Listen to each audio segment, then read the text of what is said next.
अभाव की ज़िंदगी के लिए मैं आपको ऐसा बता दूं कि हम लोगों को महुआ बीनना था, उसको बेच करके कुछ पैसा मिलता था। कहते हैं कि अगर आपको कोई चीज़ संकल्प अच्छा रखना है तो सारे विकल्प बंद करते जाओ। तो मैंने वही किया कि मैंने अपने सारे विकल्प बंद कर दिए। इससे मेरा संकल्प मजबूत होता चला गया। तो मेरा संकल्प ये था कि मैं केवल 3 एग्ज़ाम दूंगा, Indian engineering services, Indian civil services और यूपीपीसीएस। वो मोटिवेट हो जाता है किसी भी काम का करने के लिए, लाइफ में अपने आप को वैल्यूएबल बनाए रखने के लिए।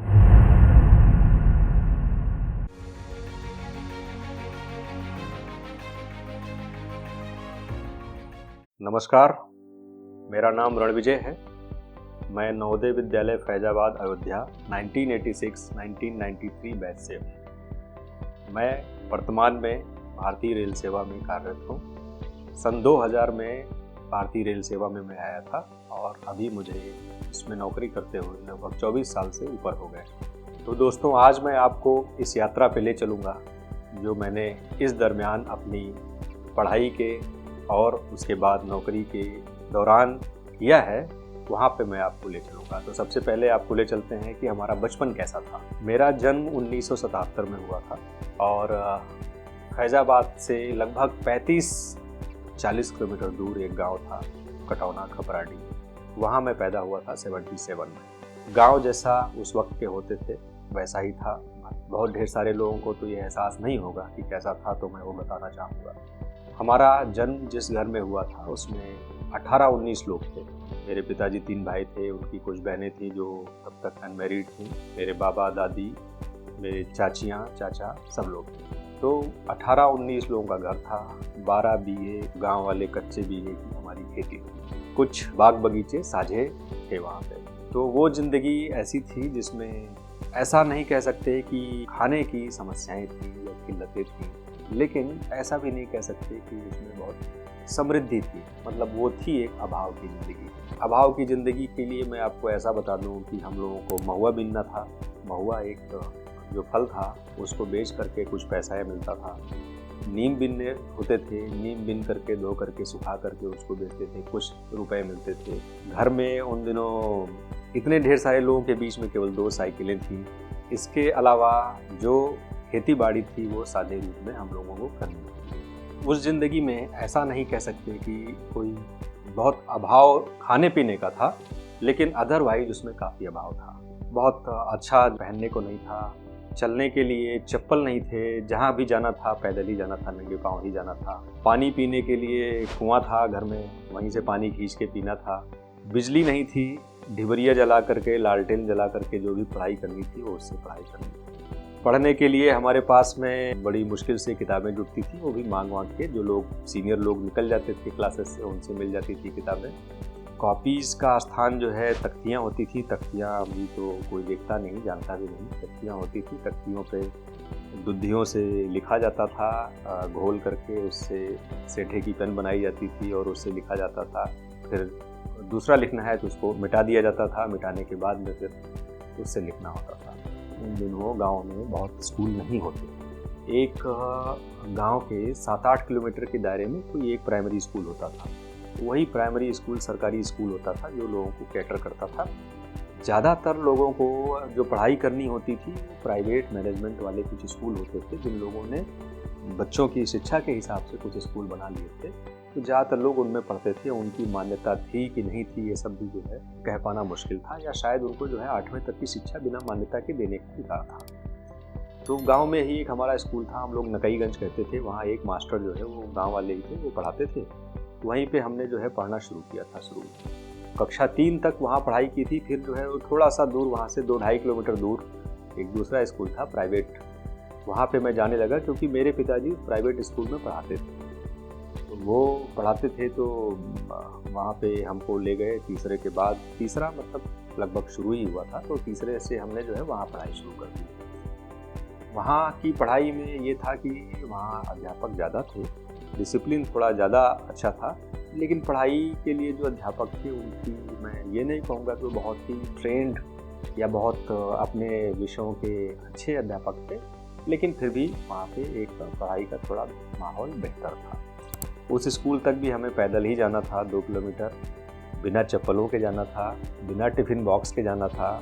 सुबह 10 से 4 की पढ़ाई होती थी और अपना झोला टांग करके जाना था। वहाँ स्कूल में जो है एक वो टाट बिछाने का इंतज़ाम था, टाट बिछा के जो है पेड़ के नीचे बैठ जाना था। श्यामपट लगता था, उस पर मास्टर कुछ पढ़ाता था और हम लोग जो है अपना नीचे बैठ करके कुछ जो है लिख के पढ़ते थे।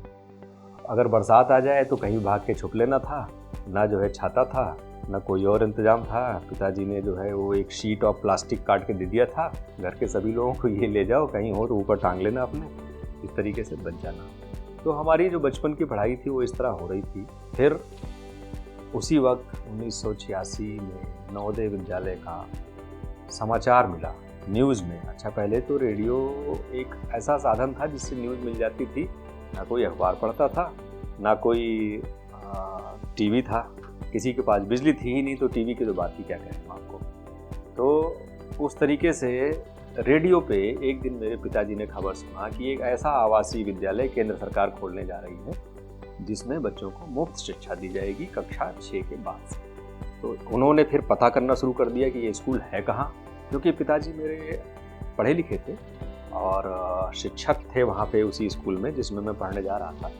तो गांव के होने के बावजूद उन्हें शिक्षा का महत्व पता था। तो उन्होंने सोचा कि अगर लड़के को और अच्छे स्कूल भेजा जाएगा तो अच्छी शिक्षा मिलेगी। तो इस तरीके से उन्होंने जो सुना रेडियो पे वो उसकी पड़ताल पे लग गए कि ये स्कूल है कहाँ, कहाँ से मालूम चलेगा, कैसे पता चलेगा कि इसमें एडमिशन कैसे होगा और कैसे जाना होगा। तो धीरे धीरे जैसे होता है समाचार मिलते मिलते मिल गया कि बीएसए ऑफिस से कि भाई फैजाबाद में भी एक स्कूल खुल रहा है और उसकी प्रवेश परीक्षा होगी। प्रवेश परीक्षा में हिंदी और गणित और कुछ जो है रीजनिंग के सवाल आएंगे जो उसमें पूछे जाएंगे और जो लोग उसमें पास करेंगे उनका एडमिशन नवोदय में होगा। तो वैसे मैं बताऊं, मेरे पिताजी जो है वो शाम को हम लोगों को डिबरी लालटेन के सामने बैठा देते थे पढ़ने के लिए, थोड़ा डंडा वंडा लेकर के मारपीट भी करते थे। तो गणित पढ़ित एक विषय था जो कहते थे कि बेटा रोज़ पढ़ना है, रोज़ 2-4 सवाल पूछ के, नहीं आता था तो पिटाई भी करते थे। तो इस तरीके से गणित हमारा ठीक सब्जेक्ट था और हिंदी ठीक हो जाती है। रीजनिंग विजनिंग का हमें कुछ पता नहीं था कि ये क्या है। तो बहरहाल हम गए, प्रवेश परीक्षा दिया और उसमें हमारा नाम जनवरी 87 में हम पहुंच गए नवोदय विद्यालय डाबा सिमर फैजाबाद, अपने एक बक्से के साथ में और एक बैग के साथ में। तो ये स्कूल जो उस वक्त खुला था उसमें उस वक्त मुश्किल से 4 टीचर थे और एक पुरानी बिल्डिंग में हम लोगों को ले जा करके वहाँ पे रुका दिया गया, जिसमें नए नए तखत उस समय लगे थे। उसी दिन जो है गद्दा बिछा, उसी दिन चादर बिछी और फिर हम लोग एक एक रूम में 16, 17, 18 लोग इस तरह से रहना शुरू किए। तो बहुत सारी चीज़ें थी, खाने की व्यवस्था ठीक नहीं थी। पहले दिन जो है बहुत रात में 10-11 बजे पूरी सब्जी की कुछ व्यवस्था हुई खाने की। फिर अगले दिन से थोड़ा एक मेस वेस शुरू हुआ। ज़्यादातर लोगों को तो जो है टॉयलेट्स भी यूज़ करने नहीं आते थे। हम लोग गांव के जिस परिवेश से आए थे पहली बार हमने देखा कि टॉयलेट क्या है। टीचर्स ने हमें गाइड किया वहाँ पे। ये तो एक कहने की बात हुई कि हमें वहाँ पे धीरे धीरे हमारी ट्रेनिंग स्टार्ट हुई। अब जो नवोदय नहीं गया है, जो गांव के स्कूल में पढ़ा है, वो इस पे महत्व को ऐसे समझ ही नहीं पाएगा कि वो क्या चीज़ थी। एक फॉर्मल एजुकेशन, एक फॉर्मल तरीके से दी हुई एजुकेशन और एक मॉडल व्यवस्था में दी हुई एजुकेशन में हम फिर घुस गए। घुसने का मतलब ये है कि जहाँ हमारे पास में होलिस्टिक डेवलपमेंट का एक अप्रोच था, मॉडर्न एजुकेशन की अप्रोच थी कि ना केवल इनकी पढ़ाई पे ध्यान दिया जाना है, इनको स्पोर्ट्स पे भी ध्यान दिया जाना है, म्यूज़िक पे भी ध्यान दिया जाना है, आर्ट पे भी ध्यान दिया जाना है, या जितनी तरह की और हमारी डिसिप्लिन्स हो सकती थी जो हमारे डेवलपमेंट के लिए ज़रूरी थी, उन सब पे वहाँ ध्यान दिया जाने लगा। तो नवोदय वो संस्था थी जिसने बेसिकली हमारा ये स्केलेटन तैयार किया जिसके ऊपर हम आज खड़े हुए था करके। अगर वो नहीं होता तो फिर हम गांव में पढ़ रहे होते जहाँ एजुकेशन का कोई ख़ास मतलब नहीं था। सवेरे गेहूँ सींच रहे होते, आलू सींच रहे होते, फिर चले जाते स्कूल पढ़ने के लिए। किसी तरीके से जो है स्कूल में कुछ भी पढ़ाई होती और वहाँ जो है एग्ज़ाम पास करने का एक ही तरीका था, थोड़ा पढ़ लीजिए, थोड़ा नकल कर लीजिए। तो नवोदय विद्यालय ने एक वो फॉर्मली हमको उस तरीके से ट्रेन करना शुरू किया जहाँ हमें अपने भविष्य के लिए अपने पैरों पर कैसे खड़ा होना है, बड़े बड़े कॉम्पिटिशन्स हैं या लाइफ के ढेर सारे जो चैलेंजेस हैं उन्हें फेस करना है, कैसे फेस करना है, उसकी ट्रेनिंग ऐसे दी गई जिसका हमें पता भी नहीं चला, लेकिन वो हमें वहाँ पे ट्रेनिंग मिल गई। हम एक कंबाइंड मेस में खाना खा रहे थे, स्पोर्ट्स एक्टिविटीज जो थी उसमें पार्टिसिपेट कर रहे थे, अपने कपड़े खुद धो रहे थे, अपने बर्तन खुद धो रहे थे। तो इस तरीके से एक इंडिपेंडेंस भी हमारे अंदर आ गया। नवोदय विद्यालय ने हमें बेसिकली एक संपूर्ण व्यक्ति के रूप में डेवलप किया। हम जिस स्कूल में गए थे वो स्कूल हमारे सामने शिशु अवस्था में था, शैशव अवस्था में था। नवोदय विद्यालय संस्था पहली बार फंक्शन कर रही थी, उसे भी इस्टेब्लिश होना था। स्कूल में बिल्डिंग्स इस्टेब्लिश होनी थी, टीचर्स को इस्टेब्लिश होना था। हमारे जो टीचर थे शुरू में तो हमें पूरे टीचर मिले नहीं थे, जो 3-4 टीचर्स थे उसमें से कुछ ट्रेंड थे, कुछ डायरेक्ट पोस्ट ग्रेजुएशन कोर्स करके आ गए थे। स्कूल की जो बेसिक इंफ्रास्ट्रक्चर रिक्वायरमेंट्स थी वो सब भी नहीं थी, चाहे वो आप कहें स्पोर्ट्स की किट्स हों, फैसिलिटीज़ हों, इवन प्लेग्राउंड हो, वो सब भी अवेलेबल नहीं था। म्यूज़िक की टीचिंग के लिए जो इंस्ट्रूमेंट चाहिए वो नहीं थे, आर्ट के लिए जो चाहिए वो सब नहीं थे। हमें बहुत ढेर सारी समस्याएं और किल्लतें उस वक्त झेलनी पड़ रही थी, और इन सब समस्याओं के साथ ही हमें हमारी सुविधाएं धीरे धीरे बढ़ रही थी। हमें पुरानी बिल्डिंगों में ही रहना पड़ा, क्योंकि हम जो है पहले स्कूल थे, पहले बैच थे। हमारे सामने नई बिल्डिंग बनी, हमारे सामने कोई नई बिल्डिंग थी नहीं। जब हम 11th में थे तो पहली बार हमारा एकेडमिक ब्लॉक बना, पहली बार हमारा एमपी हॉल बना था। इसी तरह हमें फिर कुछ ज़मीन मिली तो हम लोगों ने उसको मैदान बनाया, मीन्स उसको पहले समतल किया, घास उखाड़ी, मिट्टी डाले, कंकड़ बीने और इस तरीके से मैदान बनाया। इसी तरीके से बैडमिंटन कोर्ट बनाया, इसी तरीके से वॉलीबॉल कोर्ट बनाया। सबसे पहली चीज़ जो बनी थी वो मेस बनी थी, वो हमें लगता है हम लोग 9th या 10th में थे तब हमारा मेस बना था। तो इस तरीके से मैं ये कहना चाह रहा हूँ कि इंफ्रास्ट्रक्चर धीरे धीरे हमारे सामने आया। जब हम लोग 11th में पहुँचे तो हमारे पास पीजीटी टीचर्स नहीं, कभी फिजिक्स का टीचर अवेलेबल था तो मैथ्स का नहीं था, मैथ्स का अवेलेबल हुआ तो केमिस्ट्री का नहीं था। मालूम चला टीजीटी ही हमारा जो है पीजीटी वाला कोर्स पढ़ा रहा है, 11th 12th में पढ़ा रहा है। तो ऐसी ज़िंदगी थी जिसमें हम कॉम्पिटिटिव एनवायरनमेंट की बात करें तो हमें केवल यही मालूम था कि एक आईआईटी का एग्ज़ाम होगा, एक सीपीएमटी का एग्ज़ाम होगा। वो एग्ज़ाम कैसे दिया जाएगा, उसके लिए क्या पढ़ना होगा, फॉर्म कहाँ मिलेगा, कोचिंग कौन सी होगी, ये उन टीचर्स को भी नहीं पता था। तो स्टूडेंट्स को तो पता होने का कोई मतलब नहीं था। हमारे एक टीचर थे अंजुम अर्शी, जिनको मैं ख़ास तौर से याद करना चाहूँगा। वो मेरे हाउस वार्डन थे और मैं हाउस कैप्टन भी था। मैं मैथ्स का बहुत अच्छा स्टूडेंट था, मैथ्स में हमेशा 50 आउट ऑफ 50, 100 आउट ऑफ 100 मेरे मार्क्स आते थे। इनफैक्ट मैं बोर्ड में मेरिट सर्टिफिकेट होल्डर भी हूँ। 10th में मेरे 99 मार्क्स थे मैथ्स में।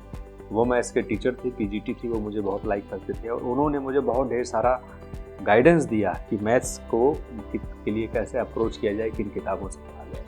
वो भी केवल मुझे इतना ही बता पाए कि बेटा फॉर्म आ गया है आईआईटी का, भर लेना, कैसे करना है, क्या करना है, ये नहीं पता था। और उन दिनों फैज़ाबाद में केवल एक जगह से, एक दुकान से केवल फॉर्म मिलता था, और वो फॉर्म खरीद के मैंने पहली बार 93 में जब मैं 12th पास कर रहा था तब जो है मैंने वो फॉर्म भरा था और एग्ज़ाम दिया था। तब तक कोचिंग्स की स्कूल में कोई व्यवस्था नहीं थी। स्कूल को उस प्रिपरेशन में भी नहीं रखा जाता था जहाँ पे लड़कों के ओरिएंटेशन के हिसाब से मेडिकल की या इंजीनियरिंग की उनको तालीम दी जा सके, उनको कोचिंग दी जा सके, उनको गाइडेंस दिया जा सके। इस तरह का ना कोई ओरिएंटेशन था, ना ऐसे कम्युनिकेशन मीडियम थे जितने फास्ट आज कम्युनिकेशन मीडियम हैं, चाहे वो इंटरनेट के हों, चाहे यूट्यूब के माध्यम से क्लासेज हों, वो भी अवेलेबल नहीं थे। और इन सब से भी एक बड़ी चीज़ है जो उपलब्ध नहीं थी, वो थी गाइडेंस। हमें गाइड करने वाला कोई नहीं था। गाइड करते तो मैं गाइडेंस के महत्व पे आपको बहुत डिटेल में बताने वाला हूँ, गाइडेंस का कितना महत्व है। मैं जिस जगह से आता हूँ उस जगह कोई इंजीनियर नहीं था, उसके 15-20 किलोमीटर के दायरे में भी कोई इंजीनियर नहीं होता था। मैं पहली बार नवोदय गया तो उसके बाद पीछे पीछे बहुत ढेर सारे लोग नवोदय गए। उनको लगा कि हाँ, ये एक सीढ़ी है जो हमारे साथ का कोई आदमी चढ़ सकता है तो मैं भी चढ़ सकता हूँ। इसी तरीके से मैं इंजीनियर बना तो बहुत ढेर सारे लोग इंजीनियर बने धीरे धीरे। उनको लगा कि अच्छा, ये एक रास्ता है, खुला हुआ है, क्योंकि हमारे आसपास का गांव का कोई आदमी जा सकता है तो मैं भी जा सकता हूँ। और इस तरीके से मुझे तो उतना अच्छा गाइडेंस नहीं मिला, लेकिन आगे के दिनों में नवोदय के बाद जब निकला तो मेरे सामने एक बड़ा खुला मैदान था। अब तक तो हम जो है बहुत एक प्रोटेक्टेड एनवायरनमेंट में रह रहे थे, जहाँ क्या पढ़ना है, बोर्ड का एग्ज़ाम कैसा होगा, ये सब हमें पता था। लेकिन इसके बाद हम एक खुली दुनिया में आ गए जहाँ हमें आगे का रास्ता नहीं मालूम था, और स्पेशली मेरे सामने ऐसा कोई गाइडेंस नहीं था, तो मैं नहीं समझ पा रहा था कि मैं क्या करूँगा। दिमाग में केवल एक ही चीज़ थी कि मुझे इंजीनियर बनना है। ज़्यादातर गांव के मेरे लोग सब पढ़ने जाते थे इलाहाबाद, क्योंकि इलाहाबाद मेरे घर से लगभग 130-40 किलोमीटर दूर था। वो सब बीए करने जाते थे वहाँ। तो मेरे पास कोई और चारा नहीं था। मुझे लगा कि अच्छा, एक शहर ऐसा है जहाँ लोग पढ़ने जाते हैं, मैं भी जा सकता हूँ। मैंने भी पिताजी से और घर में कहा कि मेरे लिए भी राशन वाशन बांध दो, बर्तन वर्तन बांध दो, और किसी को भेजो चले मेरी व्यवस्था करे वहाँ पे। तो मेरे चाचा गए, वो गए, उन्होंने एक कमरा देखा, कमरे के कुछ भाड़ा वाड़ा तय हुआ, स्टोव खरीदा, राशन वासन साथ में लेके गए, एक फोल्डिंग बेड खरीदा, और हम वहाँ इस तरीके से सेट हो गए। मैंने देखा कि एक कोचिंग का एडवर्टीजमेंट निकला हुआ है अखबार में, तो मुझे लगा अच्छा, ये ज़रूर जो है अच्छी कोचिंग होगी, और जाके मैंने एडमिशन ले लिया वहाँ पे इलाहाबाद में। बाद में मुझे मालूम चला कि मैं एक ख़राब कोचिंग में मैंने एडमिशन ले लिया है, क्योंकि कोई गाइड करने वाला नहीं था। जो वहाँ की अच्छी कोचिंग थी वो दूसरी थी। उसका नुकसान मुझे ये हुआ कि मेरे अंदर वो पोटेंशियल था कि मैं आईआईटी जा सकता था, ऐसा मैं महसूस करता हूँ। लेकिन अच्छी कोचिंग ना होने की वजह से, या अच्छा गाइडेंस ना होने की वजह से, अच्छी कोचिंग नहीं मिली। अच्छी कोचिंग ना होने की वजह से मैं उन दिनों के गवर्नमेंट कॉलेजेस में एक स्टेट कॉलेज का जो एग्ज़ाम होता था उसमें ही केवल सेलेक्ट हो पाया। हम आईआईटी का एग्ज़ाम देते थे, रुड़की का देते थे, और स्टेट कॉलेजेस का, तो मैं केवल स्टेट कॉलेज के एग्ज़ाम में ही सेलेक्ट हो पाया। जो एक बात और कहनी इसमें बीच में रह गई, वो ये थी कि ज़्यादातर लोग बीए करते थे तो कोई बीएससी भी नहीं करता था। मैं पहला उस 5-10 किलोमीटर की रेंज में पहला एक स्टूडेंट था जिसने इलाहाबाद यूनिवर्सिटी में बीएससी में एडमिशन लिया था। बहरहाल मैंने वो बीएससी भी नहीं की, सिवाय 2-3 महीने पढ़ने के। मैंने वो फिर वहाँ पे गया नहीं, क्योंकि वहाँ पढ़ाई होती ही नहीं थी। यूनिवर्सिटी में जाओ तो कोई क्लास लगती तो कभी प्रोफेसर आता था, कभी नहीं आता था। फिर उसके बाद में बीटेक करने मैं पन्नगर 1994 में गया। 1994 में गवर्नमेंट के 8 कॉलेजेस थे, 1500 सीटें थी स्टेट की, और उसमें मेरा सिलेक्शन हो गया था। बीटेक में हमें अच्छी एजुकेशन मिल रही थी, उसके बावजूद उस ज़माने में इतना ज़्यादा नौकरियां नहीं थी जितनी आज दिख रही हैं, और जो होती भी थी, जो मिलती भी थी कैंपस सिलेक्शन से, वो बहुत छोटी नौकरियां मिल रही थी, 4-5 हज़ार रुपये। तो बीटेक के बाद मेरे सामने फिर से एक वही चैलेंज आया जो आता है किसी स्टूडेंट के सामने कि अब क्या, जैसा नवोदय के 12th के बाद आया था। मेरे पास एक प्रोफेशनल डिग्री थी जिसके आधार पे या तो मैं प्राइवेट जॉब कर सकता था या गवर्नमेंट कर सकता था। मैंने अपने रूरल बैकग्राउंड की वजह से एक चूज़ किया कि मुझे गवर्नमेंट की जॉब करनी है। गवर्नमेंट की जॉब करने में मेरे सामने कई ऑप्शंस थे। गवर्नमेंट के पीएसयूज़ में भी जॉब मैं कर सकता था एज एन इंजीनियर, और गवर्नमेंट की क्लास वन की भी जॉब कर सकता था। मैंने आपको पहले बात की थी गाइडेंस की, फिर मेरे सामने कोई गाइडेंस की कमी थी। गाइडेंस की वैसी ही कमी महसूस हुई कि मुझे क्या करना चाहिए। बिना किसी मार्गदर्शन के मैंने तय किया कि मैं गवर्नमेंट की क्लास 1 नौकरियों के लिए तैयारी करूँगा। इस दिशा में मुझे केवल एक बात याद आती है कि मेरे गांव के 10 किलोमीटर की रेंज में एक आदमी का आईएएस की लिस्ट में नाम आ गया था। जिसका नाम आया बाई चांस मैं उसे जानता था। तो जानने से मुझे ये महसूस हुआ कि अच्छा, आईएएस की लिस्ट में अगर मेरे किसी जानने वाले का नाम आ सकता है तो मैं तो एक ब्राइट स्टूडेंट हूँ, नवोदय का पढ़ा हुआ हूँ, बीटेक किया हुआ हूँ, मेरा क्यों नहीं होगा। एक इतने छोटे से मोटिवेशन ने मुझे मोटिवेट किया कि मैं क्लास 1 जॉब के लिए जाऊँगा। लेकिन मेरे सामने फिर भी सारे रास्ते खुले नहीं थे।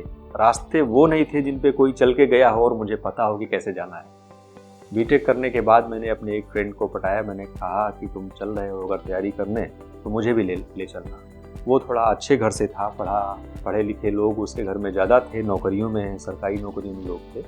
उसने मेरा एक तरह से हैंड होल्डिंग किया। उसने दिल्ली में जियासराय में एक जगह पे कमरा लिया। कमरा लेने के बाद में मुझे चिट्ठी लिखी। तब टेलीफोन नहीं था, इंटरनेट नहीं था, व्हाट्सएप नहीं था। उसने मुझे चिट्ठी लिखी कि मैंने कमरा ले लिया है, कमरे का ये किराया है, आधा आधा हम लोग ले लेंगे, तुम अपना सामान लेकर के आ जाना, मैं इस तारीख से लेके इस तारीख के बीच में दिल्ली में मिलूँगा। उसने पता लिखा। मैंने फिर अपना सूटकेस नहीं, बक्सा फिर मैंने अपना सजाया, होल्डर लिया, सूटकेस लिया और ले करके अकेले ही दिल्ली की ट्रेन पकड़ के आ गया। ऑटो में लद करके उस जगह पहुंचा और फिर हमारा वहाँ पे एक नया संघर्ष शुरू हुआ। एक संघर्ष जहाँ पे हमें ये प्रूव करना था, जहाँ कि हम क्लास 1 की जॉब के लिए बने हुए हैं। मेरे सामने उस वक्त चैलेंज ये भी था कि मैं एमटेक भी कर सकता था।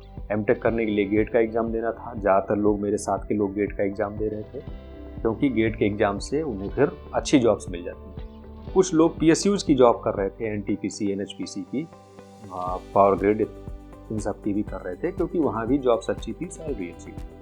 लेकिन क्योंकि मैंने चूज़ किया कि मैं क्लास 1 करूँगा, तो मैंने सबसे पहले इन सब के ऑप्शंस ही बंद कर दिए। कहते हैं कि अगर आपको कोई चीज़ संकल्प अच्छा रखना है तो सारे विकल्प बंद करते जाओ। तो मैंने वही किया कि मैंने अपने सारे विकल्प बंद कर दिए। इससे मेरा संकल्प मजबूत होता चला गया। तो मेरा संकल्प ये था कि मैं केवल 3 एग्ज़ाम दूंगा, Indian engineering services, Indian civil services और UPPCS। इस तैयारी के साथ मैं यहाँ आ गया। लेकिन यहाँ भी वही समस्या है, अच्छा गाइडेंस, सब्जेक्ट कौन सा चूज करना है, कोचिंग कौन सी लेनी है, ये सही से नहीं मिलता। GS की कोचिंग तो मैंने एक ठीक पकड़ी, लेकिन सब्जेक्ट चूज करने में मैंने गलती कर दी। सब्जेक्ट मैंने चूज किया मैथमेटिक्स और इलेक्ट्रिकल इंजीनियरिंग। मैथमेटिक्स में आखिरी बार 12वीं में पढ़ा था।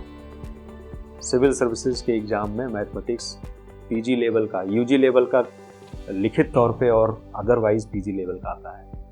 और इलेक्ट्रिकल इंजीनियरिंग जो मैंने पढ़ी थी उसका कोर्स भी बहुत वाइड था। तो एक अच्छा मार्गदर्शक नहीं होने का मुझे खामियाजा भुगतना पड़ा। मैंने तैयारी शुरू की और पहले ही साल के अंत में मैंने इंडियन इंजीनियरिंग सर्विसेज और UPPCS दोनों का एग्ज़ाम फाइनली क्लियर किया। मतलब मैंने 99 में वो फॉर्म भरा था और 2000 की लिस्ट में मेरा नाम था। 98 से लेकर 99 के बीच में, या 99 से लेकर 2000 के बीच में, मैंने रोज़ कम से कम नहीं तो 12 से 14 घंटे पढ़ाई की। बंद कमरों में रहा, ना कोई फिल्म देखने गया, ना नातेदारी रिश्तेदारियों में गया, ना कहीं घूमने घामने गया। बंद कमरे में केवल पढ़ाई करता रहा, मैं और मेरा मित्र। मेरा मित्र तो थोड़ा तब भी घूमने घामने में ज़्यादा इंटरेस्टेड रहता था, मैं कहीं नहीं। 12 से 14 घंटे पढ़ाई जो मैं कह रहा हूँ, तो 12 से 14 घंटे इफेक्टिव स्टडी की बात कर रहा हूँ। इसमें आप नहाना धोना, खाना पीना सब निकाल सकते हैं। मैंने लगभग जो भी स्लॉट आप गेस कर सकते हो उस स्लॉट में पढ़ाई की। एक लगातार 2 महीने तक मैं रात के 10 से 6 बजे तक पढ़ाई करता था। 10 बजे कुर्सी पर बैठता था और सुबह 6 बजे उठता था, तो उठ के सोने चला जाता था और फिर उठता था 12 बजे। 6 से 12 के बाद सोता था। 12 बजे उठ के मेरा फिर कार्यक्रम शुरू होता था, खाना नाश्ता जो भी है, और फिर 1:30-2 बजे से फिर से पढ़ने लगता था। तो उन दिनों मैंने लगभग 12 से 14 घंटे लगभग रोज़ पढ़ाई की होगी। नहीं तो आप कैसे अनुमान लगा सकते हैं कि मेरा इतनी जल्दी सिलेक्शन हो गया, जबकि उसके पहले मैंने कभी तैयारी नहीं की थी। और कितने सब्जेक्ट मैंने पढ़ लिए उन दिनों। हिस्ट्री पढ़ लिया मैंने, ज्योग्राफी पढ़ लिया मैंने, मैथमेटिक्स पढ़ लिया UG और PG का, बिना किसी गाइडेंस के, बिना किसी कोचिंग के। इकोनॉमिक्स पढ़ लिया मैंने, पॉलिटी पढ़ लिया मैंने, क्या क्या नहीं पढ़ लिया। फिर उसके बाद मैंने दूसरा संकल्प लिया कि अब मुझे केवल एक ही एग्ज़ाम देना है। मैं पहली बार जब सेलेक्ट हो गया इंडियन इंजीनियरिंग सर्विसेज में, तो मैंने एक भारतीय रेल सेवा, जहाँ मैं आज हूँ, ये मैंने ज्वाइन कर लिया। जब मैं GSRI में पढ़ाई कर रहा था, तो उस वक्त हमने सभी तरह के स्लॉट्स में पढ़ाई की। रात के 10 बजे से लेकर के सुबह 6 बजे तक, रात के 12 बजे से लेकर के 4 बजे तक, दिन के 3 बजे से लेकर के रात के 12 बजे तक। ऐसे बहुत तरह के स्लॉट्स में मैंने पढ़ाई की, कंटिन्यूअस 2-2 महीने। ऐसा नहीं मैं बोल रहा हूँ कि मैंने एक दिन पढ़ाई की, 2 दिन पढ़ाई की। किसी भी स्लॉट में मैंने लगभग 2 महीने 3 महीने इस तरह से पढ़ा, जिससे कि कोई एक मोनोटोनी भी ना रहे और हर तरह के स्लॉट्स में पढ़ के मैं एक्सप्लोर भी कर सकूँ कि किसमें सबसे अच्छा इफेक्टिव आउटपुट आता है। 2001 में मेरा सिलेक्शन सिविल सर्विसेज में भी हुआ। मेरी रैंक थी 312 था। ये वो दौर था जब वाजपेयी गवर्नमेंट ने सारे ग्रुप A सर्विसेज में, क्लास 1 सर्विसेज में रिक्रूटमेंट 1/3 कर दिया था। मेरी रैंक अदरवाइज़ ख़राब नहीं होती, लेकिन क्योंकि वो 1/3 रिक्रूटमेंट था, इसलिए मेरी रैंक उस 1/3 रिक्रूटमेंट के हिसाब से ख़राब हो गई और मुझे कोई अच्छी सर्विस नहीं मिली। क्योंकि मैं तब तक पहले से ही भारतीय रेल सेवा में था, तो मुझे उससे इन्फीरियर सर्विस में नहीं जाना था। मेरे पास केवल 2 ही 3 सर्विस का ऑप्शन बाकी था कि मैं तो IAS में जाता, या IPS में जाता, या IFS में जाता। इसलिए मैंने वो सर्विस भी छोड़ दी और मैं फिर रेलवे में तब से कंटिन्यू कर गया। यहाँ भी बात गाइडेंस की आती है। गाइडेंस को मैं बार बार तवज्जो दे रहा हूँ, बार बार वो महत्व देना चाहता हूँ कि गाइडेंस का दुनिया में क्या महत्व है। आजकल के नवोदय के लड़कों को जो चीज़ रेडिली अवेलेबल है वो हमें नहीं मिल पा रही थी। अगर मुझे किसी ने सही से गाइड किया होता तो संभवतः मैं मैथमेटिक्स की जगह कोई और सब्जेक्ट लेता। बाद में मैंने इलेक्ट्रिकल छोड़ करके जब हिंदी लिटरेचर लिया था तो मैं मैथ्स और हिंदी लिटरेचर से सेलेक्ट हुआ था। लेकिन अगर मैंने कोई फिलॉसफी या ज्योग्राफी लिया होता तो मेरा सिलेक्शन और अच्छा होता, मेरी रैंक और अच्छी होती। वो एक बहुत इम्पॉर्टेंट बात है कि हमेशा हार्ड वर्क और डेडिकेशन से ही काम नहीं होता है, परसिवरेंस से ही काम नहीं होता है। इसके लिए हमको ज़रूरत पड़ेगी कि हमको हमें सही गाइडेंस भी मिलना चाहिए।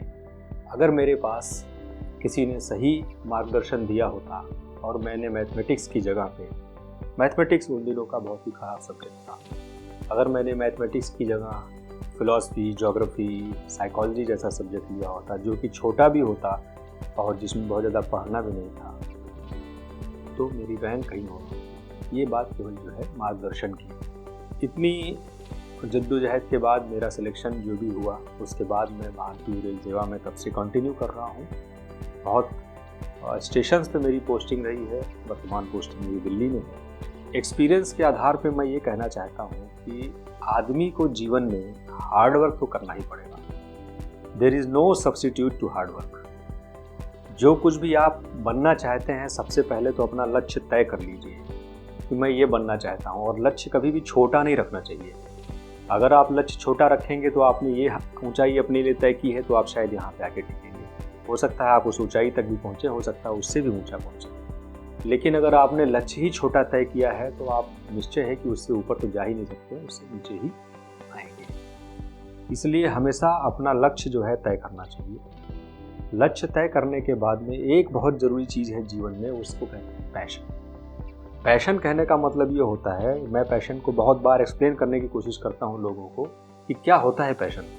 पैशन का मतलब होता है कि सोते जागते आपके दिमाग में एक ही बात हो। इसको आप उस तरह रिलेट करें, नई उम्र के लोग इस तरह रिलेट कर पाएंगे जैसे किसी को नया नया प्यार होता है, किसी लड़की को लड़के से, लड़के को लड़की से जब प्यार होता है तो उसके दिमाग में हमेशा यही चलता रहता है कि उससे मिलना है, उसको देखना है, वो वहाँ आई होगी, वो वहाँ गई होगी, इस वक्त उसने ये किया होगा, उस वक्त उसने ये किया होगा। तो ये जो ख्याल है ना, इसको कहते हैं पैशनेट होना। मतलब आप किसी वस्तु, किसी व्यक्ति के पीछे पैशनेट हो। तो जब वो पैशन आदमी के दिमाग में आता है तब अपने आप वो मोटिवेट हो जाता है किसी भी काम करने के लिए। वो उसमें हार्डवर्क करने के लिए एटलीस्ट प्रेरणा हो जाती है। अब लेकिन हार्डवर्क, मैंने अभी कहा कि हार्डवर्क का कोई सब्स्टिट्यूट नहीं। केवल पैशनेट हो जाने से ही, मोटिवेट हो जाने से ही हार्डवर्क नहीं होता है। हार्डवर्क एक रिदम है, एक प्रैक्टिस है जो करते करते आता है, और वो प्रैक्टिस करनी पड़ती है और आपको सस्टेन्ड बेसिस पे प्रैक्टिस करनी पड़ती है, तब जा कर के कोई अच्छे रिजल्ट आते हैं। इसमें डिवोशन को भी आप काउंट कीजिए, माने आप डिवोटेड कितने हैं उसके लिए ये भी देखना पड़ता है। ऐसा है कि कई बार हमारे सामने बहुत तरह के भटकावे आते हैं, बहुत तरह के, जैसे आज की डेट में तो मैं देखता हूँ रील ही बहुत बड़ा भटकावा है, इंटरनेट है, फेसबुक है, सोशल मीडिया, यही बहुत बड़ा भटकावा है। तो वो एक आपको डिवोशन भी चाहिए कि आप जो करना चाह रहे हैं वहाँ डिवोटेड रहें, बजाय कि आप अपने दिमाग को बहुत जगहों पे विभाजित करके रखें। तो ये बात हो गई उस हार्डवर्क की जो नवोदय के लोगों को करनी है, स्पेशली नवोदय से निकलने के बाद या नवोदय से निकलने के बाद ग्रेजुएशन करने के बाद में कुछ अचीव करने के लिए। मैं नौकरी में रहा, मेरे सामने बहुत तरह के चैलेंजेस आए। मैंने ये भी महसूस किया कि प्रोफेशनल लाइफ में भी चैलेंजेस बहुत हैं। ऐसा नहीं है कि आप एक बार नौकरी में आ जाते हैं तो ज़िंदगी बहुत सेटल्ड हो जाती है, एक लेवल की सेटल हो जाती है, एक सैलरी मिलने लगती है, लेकिन उसके अंदर भी बहुत सारे चैलेंजेस हैं। तो बहुत सारे वो चैलेंजेस भी आते हैं। तो मैंने एक्सपीरियंस किया है कि आप अपने अंदर पेशेंस रखें। हो सकता है, कहते हैं लाइफ जो है वो साइनसॉइडल चलती है। साइन एक कर्व होता है, बहुत ढेर लोग शायद ये बात ना समझते हो। उस कर्व का मतलब ये होता है कि वो ज़िंदगी उतार चढ़ाव में होती है, जैसे लहर होती है समुद्र की। अगर आप उसको गौर से देखें तो वो ऐसा ऐसा चलती है, तो ज़िंदगी उतार चढ़ाव में होती है। हो सकता है आपकी लाइफ में कोई फेज चढ़ाव का चल रहा हो, मीन्स ऊंचा जा रहा हो, या हो सकता है ऊंचाई से तो ज़्यादा समस्या लोगों को नहीं होती है, जा रहा होता है तो अच्छा लगता है कि मेरी सफलताएं मिल रही हैं, मुझे रुपया मिल रहा है, पैसा मिल रहा है, सम्मान मिल रहा है, प्रेम मिल रहा है।